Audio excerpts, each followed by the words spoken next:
नमस्कार. मी पुष्पलता जगताप आणि तुमचं माझ्या यूट्यूब चॅनलमध्ये खूप खूप स्वागत आहे.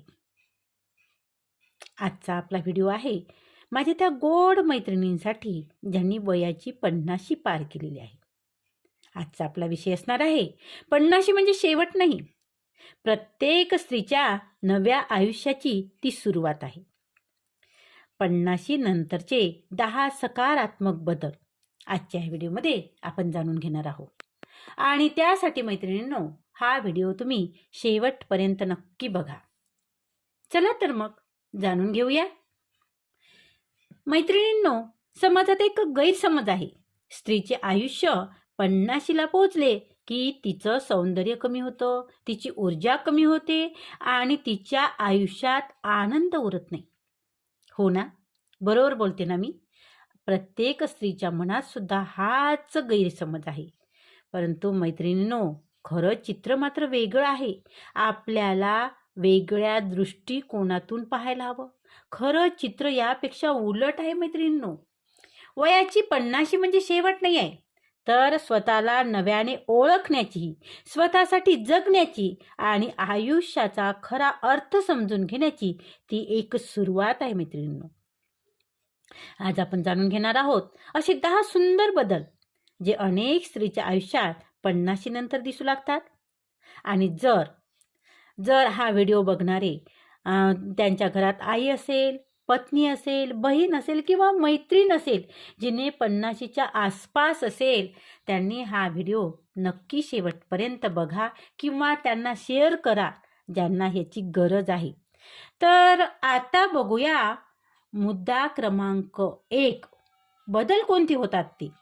तर आता 50शी नंतर स्त्रिया स्वतःवर प्रेम करायला सुरुवात करतात. बघा मैत्रिणींनो, तुम्ही लहानपणापासून स्त्री म्हणून दुसऱ्यासाठी जगत आला की नाही? नाही? कधी आई वडील, नंतर नवरा, मुलं, घर, नोकरी या सगळ्यात स्वतःला तुम्ही अनेकदा विसरून जाता. पण 50शी नंतर अनेक स्त्रिया प्रथमच स्वतःकडे प्रेमाने पाहायला लागतात. आज मला काय आवडतं? माझी इच्छा काय आहे? हे प्रश्न तुम्ही स्वतःला विचारता आणि तिथूनच तर खरी नव्या आयुष्याची सुरुवात होते. बघा, आजपर्यंत आपण इतरांसाठीच तर जगत आलो आहे. नवऱ्यासाठी, मुलांसाठी, घरातल्या मोठ्यांसाठी, सासू-सासरे असतील किंवा सुरुवातीला आई-वडिलांसाठी. परंतु वयाची 50शी ओलांडल्यानंतर आपण स्वतःला पाहतो, स्वतःकडे लक्ष देतो आणि आपण स्वतःसाठी जगायला सुरुवात करत असतो. हो ना? बघा, एक आई म्हणून तुम्ही मुलांना मोठं केलं, संपूर्ण आयुष्य त्याच्या मागे धावत गेला. एक दिवस मुलं नोकरीसाठी बाहेर गेली आणि मग घर शांत झालं, नाही का? मुलं जोपर्यंत घरात होती तेव्हा घराचं गोकुळ तुम्हाला वाटत होतं, तुम्हाला वेळ पुरत नव्हता. परंतु जेव्हा मुलं नोकरीसाठी किंवा लग्न झाल्यानंतर बाहेर पडतात तेव्हा मात्र घर अगदी शांत होतं आणि पहिल्या काही दिवसात तुम्हाला एकटेपणा जाणवायला लागतो. हो ना? आणि तुमच्या पुढे सगळ्यात मोठा प्रश्न उभा राहतो, आता काय? आता मी काय करायचं? हो ना? परंतु मैत्रिणींनो, हाच तर तुमचा टर्निंग पॉइंट आहे. तुम्ही स्वतःला शोधा. तुम्हाला काय आवडतं? तुमची आवड कशात होती? तुम्हाला तरुणपणात जे आवडत होतं परंतु वेळ मिळत नव्हता, अशा गोष्टी जाणून घेण्याचा प्रयत्न करा. भूतकाळात जा बरं. बघा, काय तुमचं अपूर्ण राहिलं आहे. काय करायचं होतं तुम्हाला? कोणते छंद जोपासायचे होते? बरोबर ओळखलं मैत्रिणींनो. तुम्हाला काही छंद आवडत होते, छंद जोपासायचे होते, परंतु तुम्हाला वेळ मिळत नव्हता. तेव्हा पुन्हा नव्याने ते छंद तुम्ही सुरू करा. कुणाला चित्रकला आवडत असेल, कुणाला गाणी ऐकायला आवडत असेल, कुणाला गाणी म्हणायला आवडत असेल किंवा मैत्रिणींशी गप्पा मारायला, आपला सगळ्यांचा आवडता विषय, जुन्या मैत्रिणींशी गप्पा मारणे, नाही का? त्यांना भेटणे, त्यांच्याशी गप्पा मारणे आणि मग आपण स्वतःला ओळखायला लागतो. बघा, स्वतःला निरीक्षण करायला लागतो. जेव्हा तुम्ही आरशात पाहता ना, तेव्हा तुम्हालाच असं वाटतं की आज मी नव्याने मला स्वतःला बघत आहे. आज मी नव्याने माझ्याशीच भेटत आहे. आज मी नव्याने माझ्याशीच संवाद साधत आहे. बघा, प्रयत्न करा. जेव्हा तुम्ही अशा वेळेला तुमचं आवडीचं करता, जेव्हा तुम्ही तुमच्या आवडी-निवडी जपता, तेव्हा तुम्हाला स्वतःला आरशात पाहताना एक नवीन मैत्रीण म्हणून पाहता आणि तुमच्या तोंडून सहज एक वाक्य निघते. बघा, अरे, मी तर अजूनही सुंदर दिसते. कारण आता तुम्ही स्वतःसाठी जगत असता. आता तुम्ही स्वतःसाठी वेळ देत असता म्हणून. आणि मला वाटतं हाच तर टर्निंग पॉइंट आहे, नाही का, आयुष्याचा. खूप सुंदर आणि महत्त्वाचा काळ आहे. मला असं वाटतं तरुणपणाला आपण खूप महत्त्व देतो, नाही का. पण खरं सांगायचं तर 50 नंतरचं वय मला माझ्या मते खूप सुंदर आहे. आपण लहान असताना आपल्याला वाटायचं की मी 20-25 जेव्हा येईल तेव्हा माझ्या आयुष्याची सुरुवात असेल किंवा मला खऱ्या अर्थाने जगता येईल. आयुष्याची सुरुवात म्हणण्यापेक्षा आपल्याला असं वाटतं की मी माझ्या मताने जगायला सुरुवात करेन, माझ्या आयुष्याची खरी सुरुवात होईल. आणि खरंच जेव्हा 20-25 येतो तेव्हा आपण खरं आयुष्य जगायला सुरुवात करतो. पण 50चं जेव्हा नाव घेतलं की सगळ्यांच्या चेहऱ्यावर एक वेगळंच भाव येतो. आपल्याही मनात थोडी आतून हुरहुर येते, नाही का. एक वेगळंच प्रेशर आपल्याला जाणवायला लागतं. आता काय? आता नवीन काय करणार? आता काही शरीर पूर्वीसारखं साथ देत नाही बाबा. आणि खरं सांगू, मला असं वाटतं की हे एक उतार वय नसून हीच तुमच्या एका नवीन इनिंगची सुरुवात आहे. आयुष्याचा एक नवीन अध्याय आहे. कारण पहिल्या 40-45 वर्षात आपण जगाला समजून घेत गेलो मैत्रिणींनो. आपण सगळ्यांना समजून घेतच जगलो आत्तापर्यंत, नाही का. परंतु आता या पुढचं आयुष्य, 50 नंतरचं आयुष्य मात्र आपल्याला स्वतःला समजून घ्यायचं असतं. आणि म्हणूनच मला असं वाटतं की 45 ते 55 हे वय म्हणजे इथून पुढच्या आयुष्याचा पाया मजबूत करण्याचं वय आहे. जसं घराचा पाया मजबूत असते तर इमारत सुद्धा मजबूत उभी राहते, नाही का. तसंच या वयात आपण स्वतःकडे कसं बघतो, स्वतःशी कसं वागतो, आपण आपला माइंडसेट कसा ठेवतो, ह्याच्यावर पुढची बरीच वर्ष ठरलेली असते. बघा, सगळ्यात महत्त्वाचं आहे मैत्रिणींनो, लक्षात घ्या. आणि मला असं वाटते की इथे एक गोष्ट खूप महत्त्वाची आहे, ती म्हणजे स्वतःचा दृष्टिकोन बदलणे. जर आपण स्वतःला समजून घ्यायला शिकलो ना, स्वतःच्या भावना समजून घ्यायला शिकलो ना, तर पुढे आयुष्यात येणारे नवे नातेसंबंध असो किंवा कुठलीही गोष्ट असो, आपण सहजपणे ती हाताळू शकतो. आजपर्यंत आपण आई-वडील, भाऊ-बहीण, नवरा, मुलं या नात्यामध्ये जगत आलोच आहे.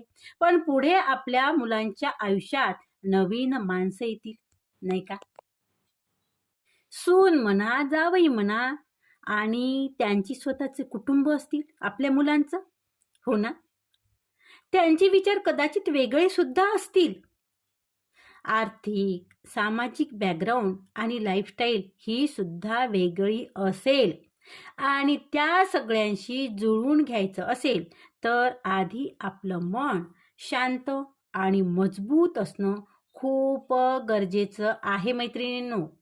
आत्तापर्यंत तुम्ही आई म्हणून, पत्नी म्हणून, सून म्हणून जगत असता, नाही का.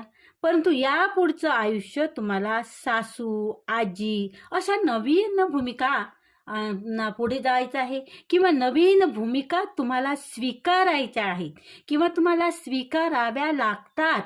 आणि या भूमिका चांगल्या पार पाडायच्या असतील तर फक्त वयाने नाही तर मनाने सुद्धा तुम्हाला मोठं व्हावं लागेल.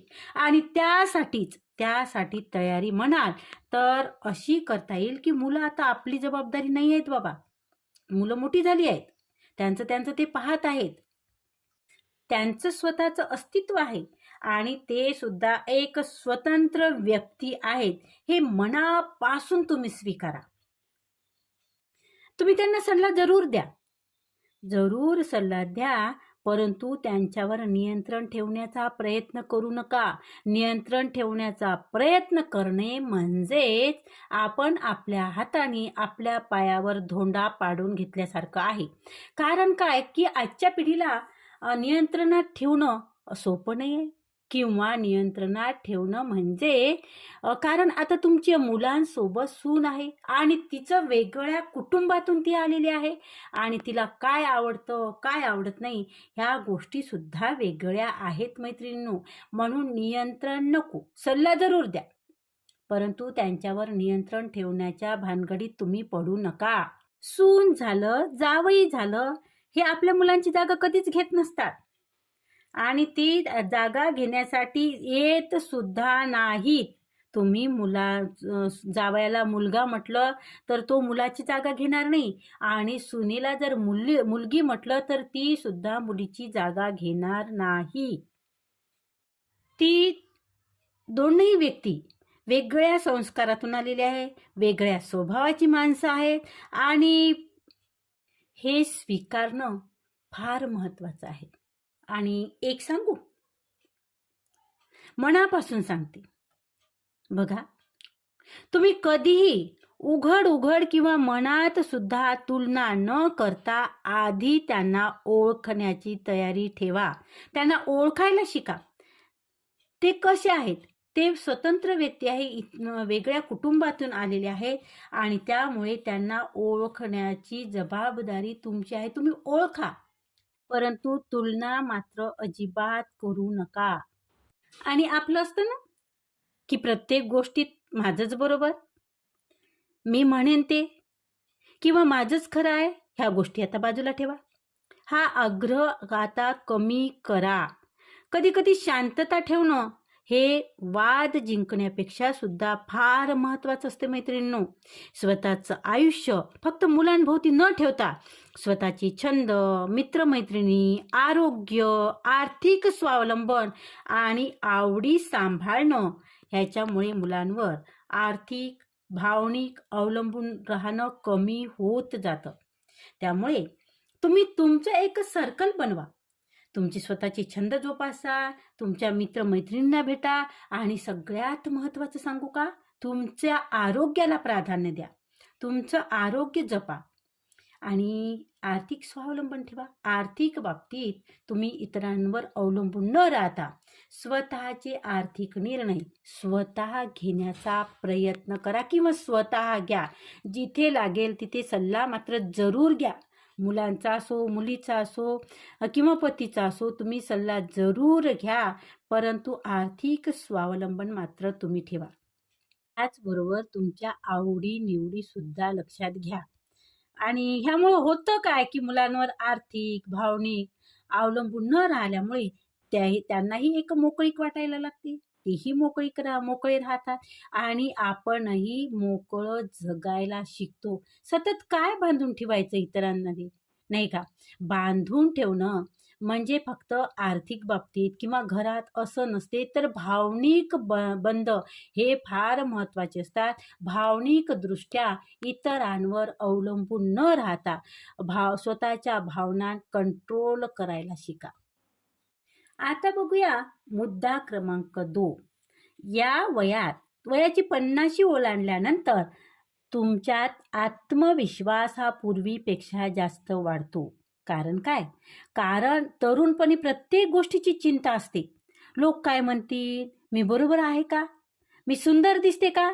पण अनुभव जसा वाढत जातो ना तसा आत्मविश्वासही वाढतो. अनेक स्त्रिया 50 नंतर पहिल्यांदाच निर्भयपणे स्वतःचं मत मांडताना दिसतात. त्यांना आता प्रत्येकाला खुश ठेवण्याची गरज वाटत नाही. त्या स्वतःच्या निर्णयावर विश्वास ठेवायला शिकतात आणि म्हणूनच हे वय फार महत्वाचं आहे. आता बघूया मुद्दा क्रमांक 3 म्हणजे नात्यांचा खरा अर्थ ह्या वयातच कळतो. या वयात अनेक स्त्रियांना समजतं प्रत्येक नातं टिकवण्यासाठी स्वतःला सतत बदलण्याची गरज नसते. जिथे प्रेम आहे तिथे आदरही असतो आणि जिथे आदर नाही तिथे फक्त असते ती तडजोड.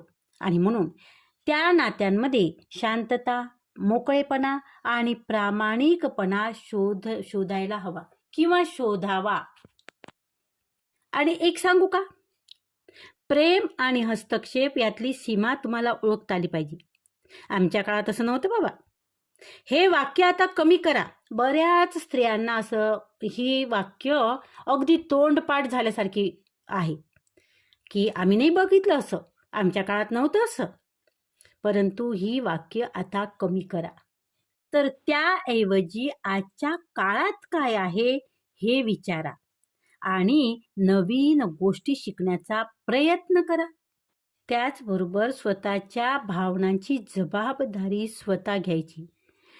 काय होतं की मुलांनी फोन केला नाही म्हणून आपण लगेच त्यांना मुलांना माझी किंमतच नाही आहे असा निष्कर्ष काढतो आणि आपण आपल्या मनाला वाईट वाटून घ्यायला लागतो किंवा आपल्याला वाईट वाटतं.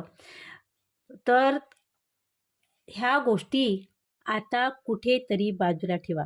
तुम्ही फोन केला, मुलांनी उचलला नाही किंवा मुलींनी तो फोन रिसीव केला नाही किंवा कॉलबॅकसुद्धा केला नाही, तर लगेच आपलं मत असं होतं की अरे त्यांना माझी किंमतच नाही, त्यांना माझ्याबद्दल काही वाटतच नाही. त्याऐवजी ह्या अँगलनी तुम्ही विचार करा की अरे ते बिझी असतील किंवा कामाच्या गडबडीत ते तुम्हाला कॉलबॅक करायला विसरले असतील. आता त्यांचा काळ जो तुमचा 20-25ला होता तो काळ तुमचा लक्षात घ्यायचा आणि त्या दृष्टीने त्यांच्याकडे बघायचं. आता तुमचं मन रिकामं असल्यामुळे तुम्हाला ह्या गोष्टी खूप मनाला लागतात. परंतु जर बिझी व्यक्ती असेल, बिझी असाल तर ह्या गोष्टी डोक्यातून कधी कधी चालल्याही जातात. कधी कॉल येत नाही किंवा त्यांचं लक्षात राहत नाही. याचा अर्थ त्यांचं प्रेम तुमच्याविषयी कमी आहे असा अजिबात निष्कर्ष काढू नका. त्यांना तुमच्याबद्दल प्रेम आहे, जिव्हाळा आहे, आपुलकी आहे, परंतु वेळेचा मात्र अभाव आहे. आणि म्हणून ह्या गोष्टी तुम्ही एकदमच तुम्ही ठरवू नका मनात की त्यांना माझ्या भावनांची कदर नाही, त्यांना माझ्याविषयी काही वाटत नाही. बरेच वेळा काय होतं ना, ते फक्त बिझी असतात आणि म्हणून माफ करणं शिकावं लागतं. वय वाढलं म्हणजे नेहमी आपणच बरोबर असतो असं होत नाही. अपेक्षा कमी आणि कृतज्ञता जास्त ठेवावी लागते.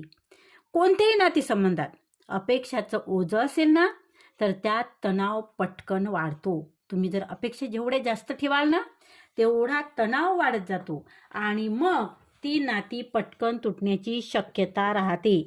आपली स्वतःची मॅच्युरिटी वाढवायची असेल तर स्वतःला नियमितपणे एक प्रश्न विचारा की मी आता जे बोलते ते प्रेमातून बोलते का, माझ्या मनात काहीतरी भीती आहे का आणि त्यातून बोलते का, मी मुलांना मार्गदर्शन करते की त्यांच्यावर नियंत्रण ठेवते, समोरच्याला खरंच माझा सल्ला हवा आहे का. आणि मला वाटतं 45 नंतरचा सगळ्यात मोठा बदल म्हणजे लोकांना बदलण्याचा प्रयत्न सोडून त्यांना समजून घेण्याची कॅपॅसिटी वाढवणं. ही क्षमता आली ना की सून असो, जावई असो, नातवंड असो यांच्याशी जास्त नातं घट्ट होण्यास मदत होते. सहज नातं आणि उबदार नातं होते आणि नातं अधिक काळ टिकतं सुद्धा. योग्य दृष्टिकोन ठेवला ना तर पुढची कितीतरी वर्षाची आपली नाती जास्त आनंदी होऊ शकतात. कारण इथूनच पुढे जसजसं वय वाढतं तसतशी शरीराची ताकद, स्टॅमिना आणि आपली इमोशनल एनर्जी थोडी थोडी कमी होत जाते आणि एक गोष्ट मात्र वाढत जाते आणि ती म्हणजे चिडचिड. आपल्या घरातल्या ज्येष्ठांकडे बघितलं तर आपल्याला हे सहज दिसून येतं. कधी कधी अगदी छोट्याशा गोष्टीवरून ते नाराज होतात आणि आपण विचार करतो एवढ्याशा गोष्टीवर एवढं हायपर व्हायचं असतं का, काय गरज आहे एवढं हायपर होण्याची. परंतु खरं कारण वेगळंच असतं. 60 नंतर खूप गोष्टी आपल्या हातातून निसटायला लागतात नाही का. तसं तर प्रत्येक व्यक्तीचा अनुभव हा वेगळाच असतो, पण काही शारीरिक आणि मानसिक बदल सामान्यपणे दिसतात. जसे की मसलची ताकद आहे, सहनशक्ती कमी होणे आहे, हात ठिसूळ होणे आहे, सांधेदुखी वाढणे आहे चालण्याचा वेग कमी होतो आणि शरीराचा बॅलेन्स कमी होतो. दिसण्याची आणि ऐकण्याची क्षमता सुद्धा थोडी थोडी कमी होत जाते. झोप कमी होते किंवा मग लवकर झोप येते आणि आजारातून बरं व्हायला सुद्धा वेळ लागत जातो, जास्त वेळ लागतो, नाही का? आता बघूया मुद्दा क्रमांक 4. आरोग्याची खरी किंमत आपल्याला समजायला लागते. पूर्वी घरातले प्रत्येकांची काळजी घेतली आपण, नाही का? स्वतःचा नाश्ता राहायचा, झोप कमी व्हायची, तपासण्या आपण पुढे ढकलत न्यायचं. पण 50 नंतर अनेक स्त्रिया स्वतःच्या आरोग्याला प्राधान्य द्यायला सुरुवात करतात. दररोज चालणे आहे, योगा आहे, संतुलित आहार आहे, नियमित तपासणी करणे आहे आणि आता त्यांना समजतं की निरोगी शरीर म्हणजेच सर्वात मोठी संपत्ती आहे. आता पुढचा मुद्दा म्हणजे मुद्दा क्रमांक 5. मन अधिक शांत होतं. जी गोष्ट पूर्वी रात्रभर झोप उडवायची ना, तीच गोष्ट आता हसत हसत आपण सोडून देतो आणि सोडून देता येते. अनुभव माणसाला शांत करतो. अनेक स्त्रियांच्या बाबतीत या वयात रागापेक्षा संयम निवडताना दिसतात. वादापेक्षा शांतता निवडताना आपल्याला या वयात अनेक स्त्रिया दिसतात बघा. आणि मन जरी शांत ठेवायला शिकलं तरी काही गोष्टी काही महिलांच्या बाबतीत सहज स्वीकारणं शक्य होत नाही. जसं की रिटायरमेंट झालेलं आहे, मुलं वेगळी राहत आहे, जीवनाचा साथीदार गमावणे आहे. ह्यामुळं एकटेपणा जाणवू शकतो आणि उरलेल्या आयुष्याबद्दल जास्त विचार करायला सुरुवात होती. काही जणी जास्त शांत, संयमी आणि स्वीकारशील होतातच, तर काहींच्या बाबतीत मात्र चिंता वाटते, चिडचिड होते किंवा नैराश्य वाढायला लागतं. आणि महत्त्वाचं म्हणजे बदल हे अपरिहार्य आहे. बदल तर होणारच आहे, नाही का? परंतु काय आहे, तो बदल तुमच्यावर किती प्रभाव टाकेल हा महत्त्वाचा मुद्दा आहे. तर आपली लाईफस्टाईलवर मोठ्या प्रमाणावर ते अवलंबून असते. त्याचा प्रभाव तुमची लाईफस्टाईल कशी आहे तर त्यावर सुद्धा प्रभाव किती पडते हे महत्त्वाचं आहे. तर त्यासाठी काय करावं, नेहमी चाला किंवा व्यायाम करा, पुरेशी प्रोटीन घ्या, सोशल नेटवर्किंग वाढवा, मेंदूला चालना देणाऱ्या काही गोष्टी जसं वाचन आहे, नवीन काहीतरी शिकणं आहे, हे करा. रेग्युलर चेकअप करा. आरोग्याविषयी तुम्ही जागृती ठेवा आणि तुमचं रेग्युलर चेकअप करा. याचमुळे 60 नंतर सुद्धा कितीतरी जण ॲक्टिव्ह, स्वतंत्र आणि आनंदी आयुष्य जगतात. पण ह्या पिरियडमध्ये जे बदल होत असतात त्या सगळ्यांशी ॲडजस्ट करणं सोपं नसतं मैत्रिणींनो. आणि म्हणूनच मला वाटतं की आजच आपण 40 किंवा 55 ह्या वयात आपण स्वतःवर काम करायला सुरुवात केली ना तर पुढचा प्रवास थोडा स्मूथ होईल आपल्यासाठी आणि आपल्या मुलांसाठी पण. काही वर्षांनी आपण आपल्या माणसासाठी फक्त एक आठवण बनून राहणार आहोत. मग त्यांनी आपल्या चांगल्या आठवणी ठेवाव्यात असं तुम्हाला नाही वाटत? असं आपलं वागणं आपण जर ठेवलं ना आणि आपण त्याप्रमाणे तयारी जर आपली केली तर मात्र पुढील गोष्टी सोप्या होतात तुमच्यासाठी आणि तुमच्या मुलांसाठी. मनाची तयारी फक्त 40शीतच करायची असं नाही. कोणत्याही वयात सुरुवात केली तर चालतं बघा. कोणतंही वय असो, कुठूनही सुरुवात जरी कोणत्याही वयातून सुरुवात केली तरीही सुरुवात करणे फार महत्त्वाचं आहे. आणि म्हणतातच ना, जब जागो तभी सवेरा, नाही का? मग आपल्याला आत्ता जर ही सवय लावायची आहे, आपल्याला मनाची तयारी करायची आहे, तर मग आत्तापासूनच आपल्यासाठी सुरुवात. त्यासाठी वयाचं बंधन नाही. आणि सगळ्यात महत्त्वाचं सांगू का, ते म्हणजे आपलं आरोग्य, फिजिकल फिटनेस. कारण ह्या वयामध्ये महिलांमध्ये मोनोपॉजचा काळ असतो. एकतर सुरू होतो किंवा चालू असतो किंवा मग संपल्यावर सुद्धा, तो काळ संपल्यावर सुद्धा 1-2 वर्ष त्याचे त्रास होत राहतात. काही जणींना अचानक गरम होतं, काहींची चिडचिड वाढते, काहींना थकवा जाणवतो, एनर्जी लेवल लो झाल्यासारखं वाटतं. पण ला घाबरण्याची गरज नाही, तर स्वतःला मनाने तयार करण्याची गरज आहे. आपली लाईफस्टाईल म्हणजे आपण काय खातो, किती हालचाल करतो, शरीराला किती ॲक्टिव्ह ठेवतो, त्याच्यावर काही खूप मोठ्या प्रमाणात अवलंबून असते. आणि म्हणून रोजच्या आहारात फळे असू द्या, हिरव्या भाज्या असू द्या, ड्रायफ्रुट्स असू द्या, आणि अजून एक म्हणजे डाएटमध्ये सीड्स म्हणजे तेल बियांचा समावेश नक्की. जसं की जवस आहे, भोपळ्याच्या बिया आहे, चिया सीड्स आहे, तीळ आहे, सूर्यफुलाच्या बिया आहे. या छोट्या छोट्या वाटणाऱ्या गोष्टी शरीरासाठी खूप उपयोगी असतात. त्याचबरोबर प्रोटीनकडे दुर्लक्ष करू नका. खूप लोकांना असं वाटतं की वय वाढलं की प्रोटीन कमी घ्यावं, पण प्रत्यक्षात वय वाढताना तसं शरीराला प्रोटीनची गरज अधिक भासते.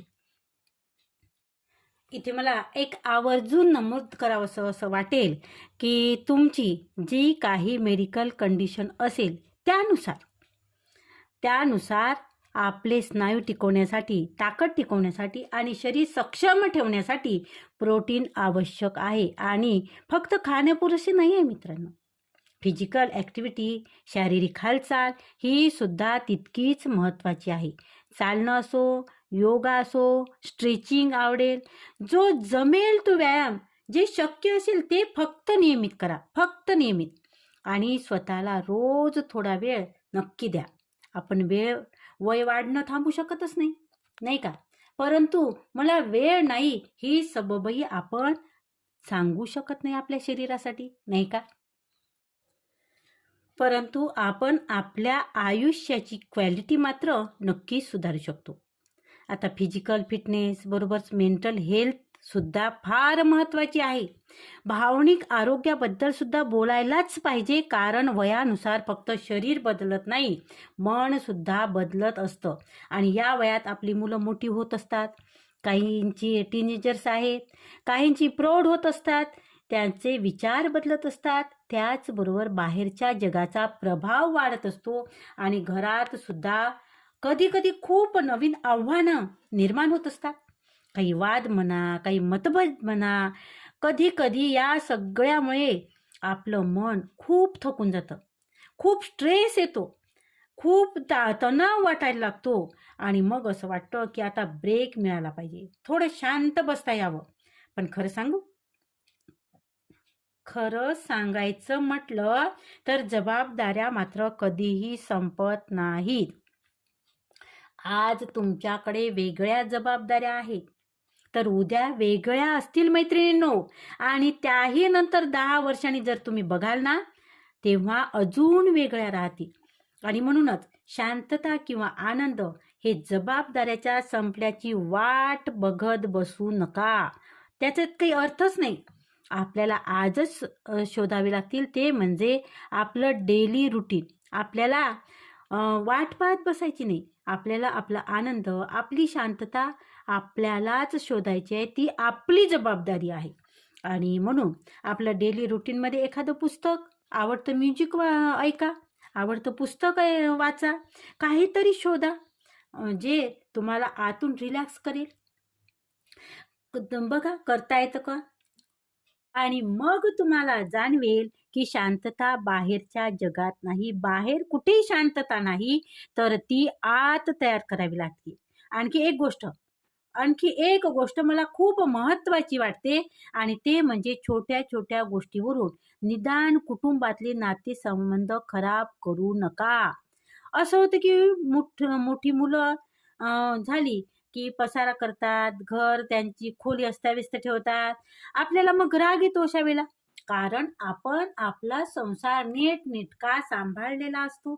आणि त्यामुळे पसारा आपल्याला आवडत नाही, आणि त्यामुळे आपली चिडचिड होते, आपल्याला राग येतो, कधीतरी स्वतःवरचा ताबा सुद्धा सुटतो. आणि मग असं वाटतं की अशा वेळी स्वतःला की सगळं सोडून द्यावं. पण अशा वेळी मात्र तुम्ही स्वतःला एक प्रश्न विचारायला हवा. आपण त्यांच्या वयाचे होतो तेव्हा आपण सगळं काही परफेक्ट करत होतो का? आपल्या आई वडिलांनी आपल्याला कधी ओरडलंच नाही का? कारण कोणीच परफेक्ट नसते मैत्रिणींनो. परंतु याचा अर्थ असा नाही की घरात शिस्तच ठेवू नये. घरात शिस्त जरूर ठेवावी, परंतु त्याचा अतिरेक मात्र नसावा. आणि एक सांगू, मुलं कितीही मोठी झाली ना तरी त्यांना शिकवत राहावंच लागतं, त्यांना सांगावंच लागतं.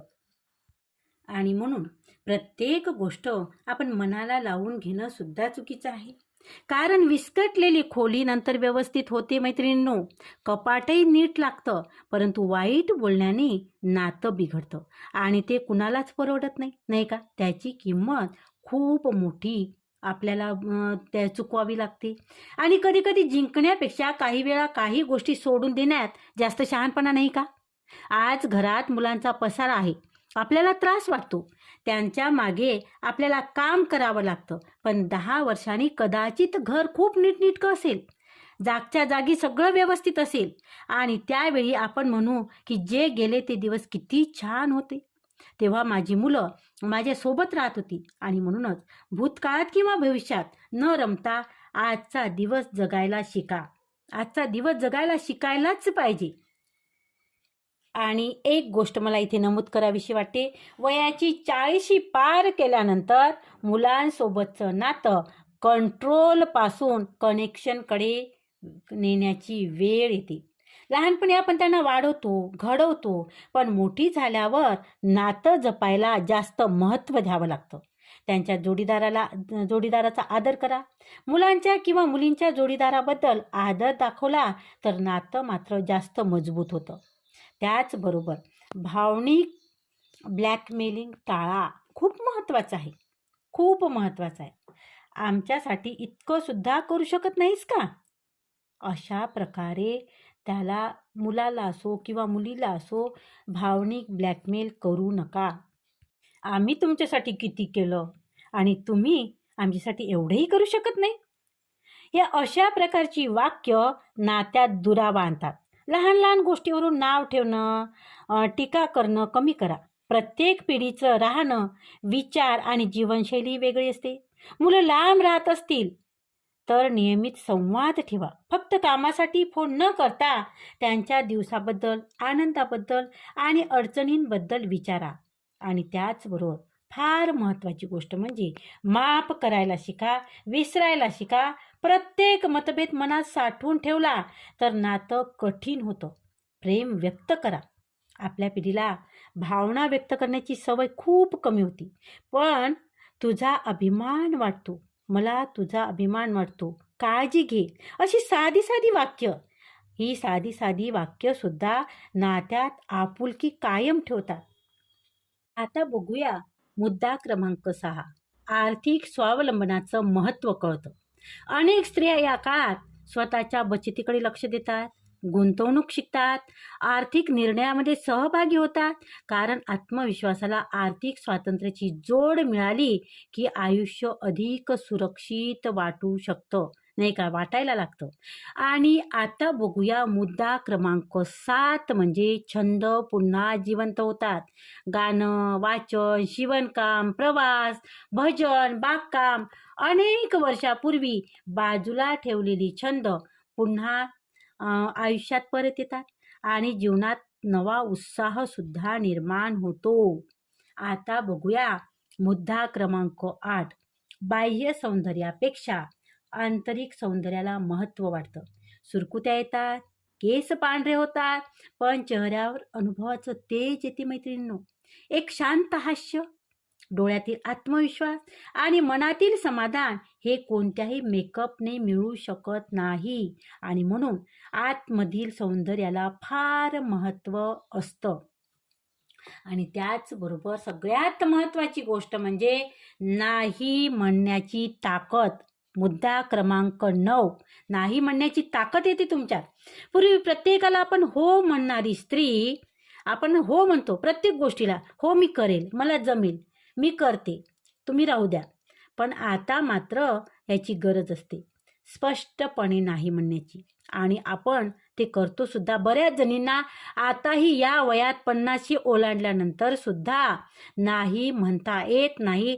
परंतु मी असं सजेस्ट करेल की नाही म्हणायला शिका. ठामपणे नाही म्हणा. कारण तुम्हाला स्वतःच्या वेळेची, ऊर्जेची आणि मनःशांतीची किंमत कळायलाच पाहिजे आणि म्हणून नाही म्हणायला शिका. नाही म्हणण्याची ताकद तुम्ही स्वतः ठेवा. आणि आता बघूया मुद्दा क्रमांक 10.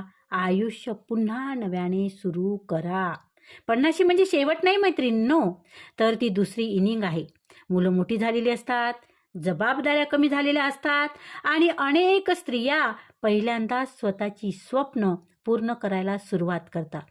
कोणी व्यवसाय सुरू करतं, कोणी प्रवास करतं, कोणी शिक्षण पूर्ण करतं, कोणी समाजसेवा करते आणि अनेक जणी म्हणतात आयुष्याचं खरं सौंदर्य मला 50शी नंतरच समजलं. आणि म्हणून नवीन सुरुवात करायला शिका. आयुष्याचा नवीन आनंद घ्या, कारण ही सेकंड इनिंग आहे. आणि लक्षात घ्या, जिथून सुरुवात केली आपले आयुष्य जगण्याची, नव्याने जगण्याची, तोच आपल्यासाठी टर्निंग पॉईंट असू शकतो. आणि शेवटी एक विचारावं असं वाटतं, जर तुमच्याही घरात 50शी ओलांडलेली एखादी स्त्री असेल तर आज तिला एकच गोष्ट नक्की सांगा, तुमचं आयुष्य संपलेलं नाही. आमच्यासाठी तुम्ही अजूनही प्रेरणा आहात.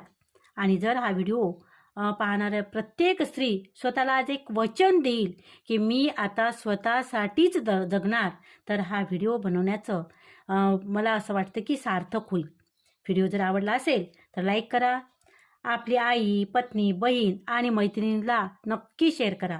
आणि अशाच आरोग्यदायी व प्रेरणादायी व्हिडिओसाठी चॅनलला सबस्क्राईब जरूर करा. धन्यवाद. खूप खूप धन्यवाद.